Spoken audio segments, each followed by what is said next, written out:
Da su vlogeri i svi ostali koji se bave tako medijima, imaju klince, kao ja, na primjer, obični ljudi, obični roditelji, pokazuje i ovaj moj ručni rad, evo ne znam koliko može uopšte da se vidi, ali da, ja se upravo bavim nečim što se u moje vreme zvalo domaćinstvo i ja sam mislila da je taj zanat, to jeste da je taj predmet potpuno izumro od kad se ona Jugoslavija raspala i od kad smo počeli da se bavimo nekim drugim temama, od kad su uveli kompjutere kao obavezno sredstvo ne samo komunikacije, nego sredstvo za rad.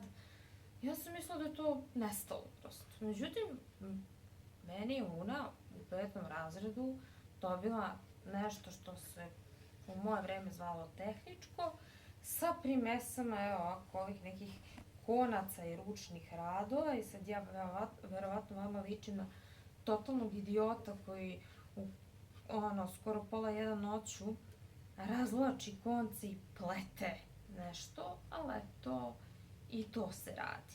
Ne kažem da je to loše, svaka čast ljudima koji to znaju, koji znaju da heklaju, štrikaju, pletu, vezu, da šiju, sve to izuzetno korisno.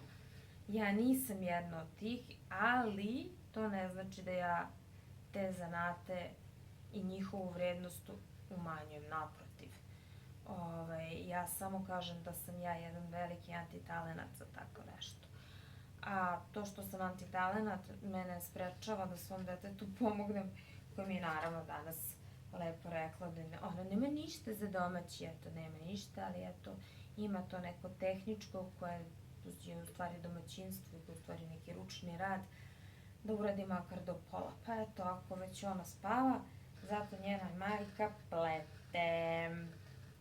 Eto, ljubim vas sve, idem da pletem dalje. Doviđenja, lepu noć.